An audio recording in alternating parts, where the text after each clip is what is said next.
Assalamualaikum warahmatullahi wabarakatuh.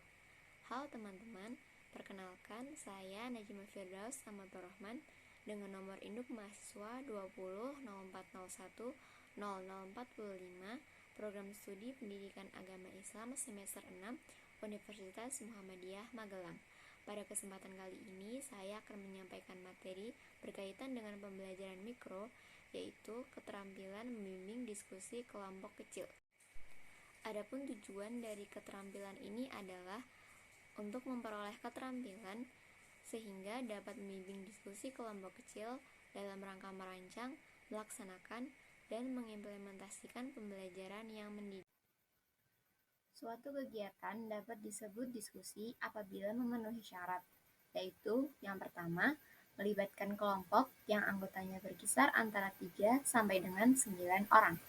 Yang kedua, berlangsung dalam interaksi tatap muka yang informal, di mana setiap anggota kelompok harus mendapatkan kesempatan untuk melihat, mendengar, dan berkomunikasi secara bebas dan langsung. Yang ketiga, mempunyai tujuan yang jelas dengan cara kerjasama antar anggota kelompok. Dan yang keempat, berlangsung menurut proses yang teratur dan sistematis menuju diperolehnya suatu kesimpulan. Departemen Pendidikan dan Kebudayaan merumuskan pengertian diskusi kelompok adalah siswa melaksanakan diskusi di dalam kelompok-kelompok kecil di bawah pimpinan guru atau temannya untuk berbagi informasi, memecahkan masalah, atau mengambil suatu keputusan. Berdasarkan pengertian mengenai diskusi sebagaimana yang telah disebutkan, dapat diketahui bahwa diskusi kelompok adalah yang pertama, proses pembicaraan yang teratur dalam kegiatan diskusi, yang intinya ada sesuatu pokok pembicaraan atau masalah yang dibicarakan atau dibahas. Kedua, interaksi tatap muka, yaitu proses membahas suatu pokok pembicaraan atau masalah yang dibahas dilakukan secara interaksi tatap muka, yaitu komunikasi pembicaraan tidak dimonopoli oleh seorang saja, akan tetapi semua mendapatkan giliran interaksi. Demikian pula proses saling mengemukakan pendapat terhadap persoalan yang dibahas, dilakukan secara tatap muka, baik langsung maupun melalui perantara media atau diskusi jarak jauh. Yang ketiga, berbagi pengalaman, yaitu setiap pembicara mengeluarkan pendapat dan pengalaman yang dimiliki oleh masing-masing terkait dengan permasalahan yang dibahas. Yang keempat, memecahkan masalah, yaitu tujuan akhir yang harus dicapai dari kegiatan diskusi adalah terpecahkannya masalah bersama, yaitu dengan diperolehnya kesimpulan dari kegiatan diskusi tersebut. Kita masuk pada pembahasan mengenai diskusi kelompok kecil. Diskusi kelompok kecil adalah suatu proses pembicaraan yang teratur yang melibatkan sekelompok orang dalam interaksi tatap muka yang informal dengan tujuan untuk mengambil keputusan atau memecahkan suatu persoalan atau masalah. Membimbing kegiatan diskusi dalam pembelajaran merupakan salah satu jenis keterampilan mengajar yang harus dikuasai oleh seorang guru. Karena melalui diskusi, siswa didorong untuk belajar secara aktif, belajar mengemukakan pendapat, berinteraksi, saling menghargai, dan berlatih bersikap positif. Tujuan dan manfaat dari kegiatan diskusi diantaranya adalah yang pertama, memupuk sikap toleransi, yaitu setiap siswa saling menghargai terhadap pendapat yang dikemukakan oleh setiap peserta diskusi. Yang kedua, memupuk kehidupan demokrasi, yaitu setiap siswa secara bebas dan bertanggung jawab terbiasa mengemukakan pendapat, bertukar pikiran untuk mencapai tujuan pembelajaran yang diharapkan. Yang ketiga, mendorong pembelajaran secara aktif, yaitu siswa dalam membahas suatu topik pembelajaran tidak selalu menerima dari guru. Akan tetapi, melalui kerjasama dalam kelompok diskusi, siswa belajar mengembangkan kemampuan berpikirnya dalam belajar memecahkan suatu masalah. Yang keempat, menumbuhkan rasa percaya diri, yaitu dengan kebiasaan untuk berargumentasi yang dilakukan antar sesama teman dalam kelompok diskusi. Hal ini akan mendorong keberanian dan terbinanya rasa percaya diri bagi siswa untuk mengajukan pendapat atau mencari solusi dari suatu permasalahan. Tahapan-tahapan dalam kegiatan diskusi. Untuk kelancaran diskusi harus memperhatikan beberapa aspek, yaitu yang pertama, memusatkan perhatian. Setiap pembicaraan yang dilakukan oleh setiap anggota kelompok diskusi semuanya diarahkan untuk membahas topik yang didiskusikan. Oleh karena itu, apabila terjadi pembicaraan yang menyimpang dari sasaran diskusi, maka pada saat itu pula pimpinan diskusi harus segera meluruskan dan mengingatkan peserta diskusi tentang topik dan sasaran dari diskusi yang dilakukan. Oleh karena itu, sebelum dan selama proses diskusi harus memperhatikan hal-hal seperti: yang pertama, merumuskan tujuan diskusi, yaitu rumusan tujuan atau kompetensi secara jelas dan terukur yang harus dimiliki atau dicapai oleh siswa dari kegiatan diskusi yang akan dilakukan. Yang kedua, menentukan topik atau permasalahan. Topik yang didiskusikan diusahakan harus menarik minat, menantang, dan memperhatikan tingkat pengalaman siswa. Topik bisa dirumuskan dalam bentuk pertanyaan atau pernyataan.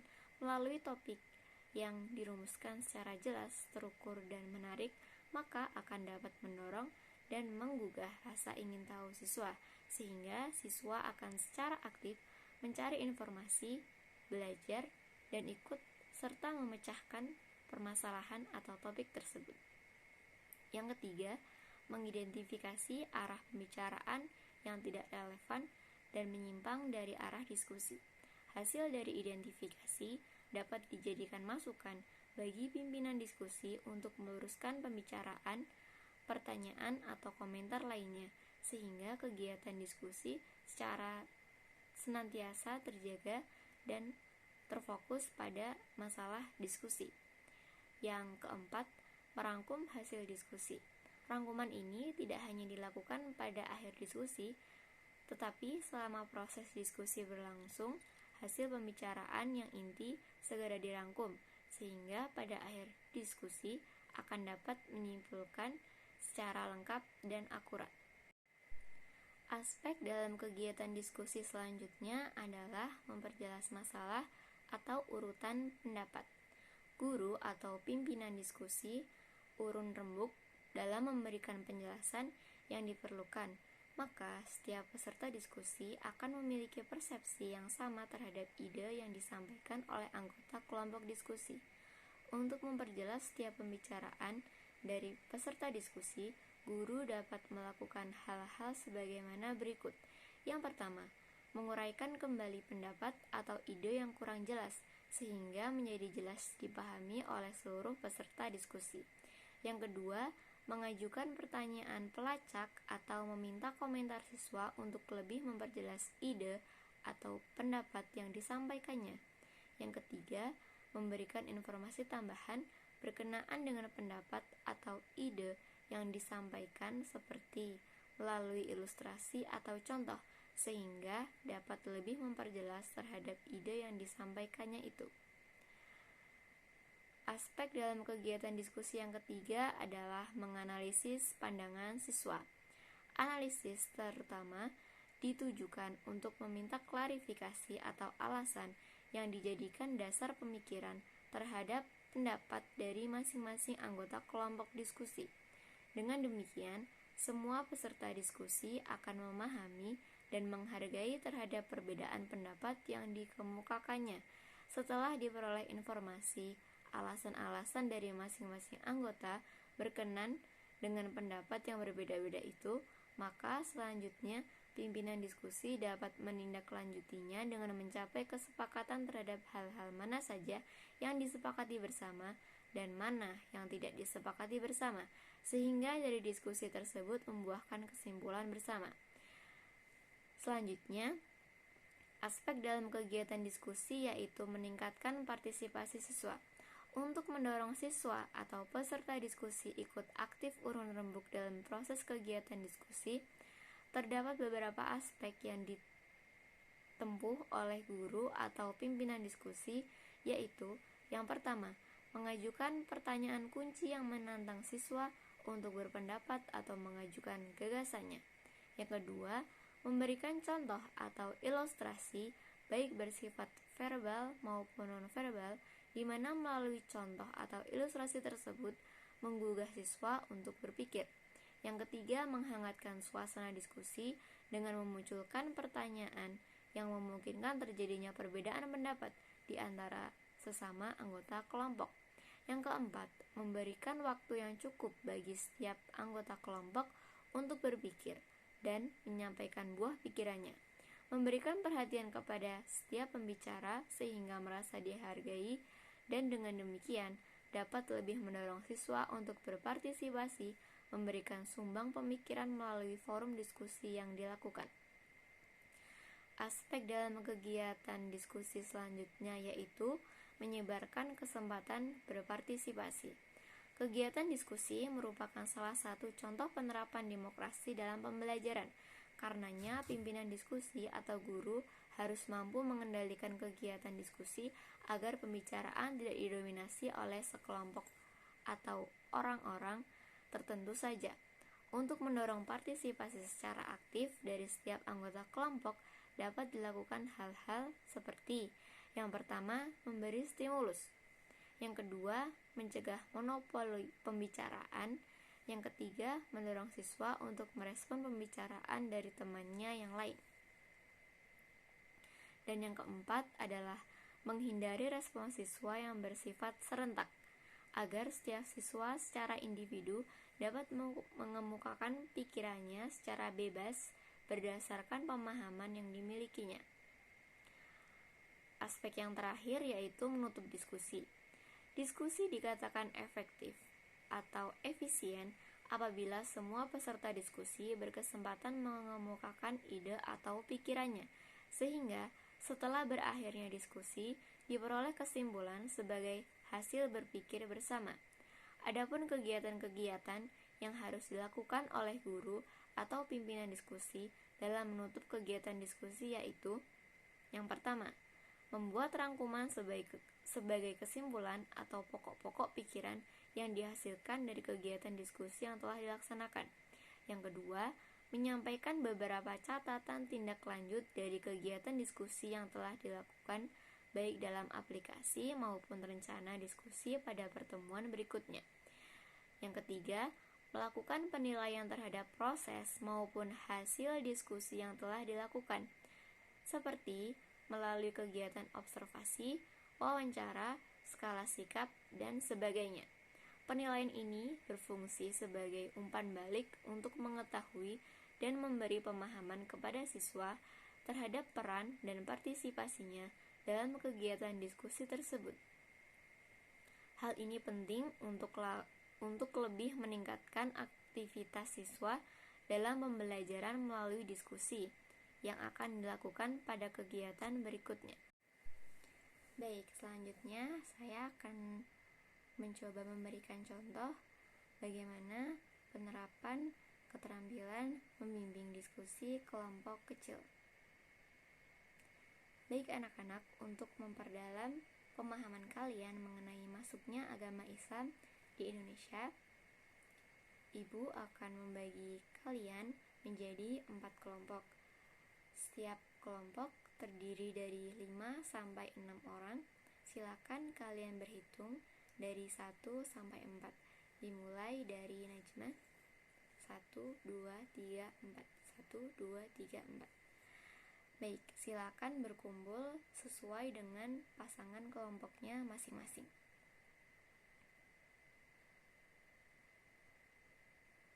Baik, untuk setiap kelompok, saya mempersilahkan kalian untuk mencari hal-hal yang berkaitan dengan masuknya agama Islam di Indonesia.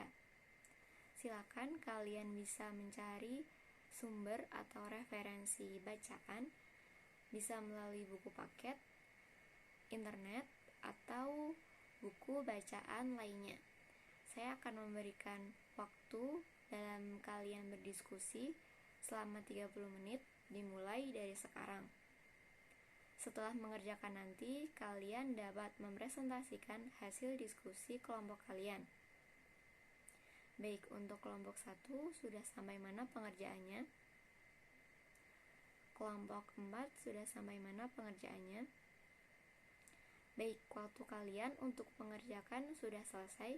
Silakan kelompok 1 untuk dapat memulai presentasi. Bagus sekali. Berikan tepuk tangan untuk kelompok 1. Oke, selanjutnya silakan untuk kelompok 2 bisa melanjutkan berpresentasi. Baik, presentasinya sangat luar biasa. Berikan tepuk tangan untuk kelompok 2.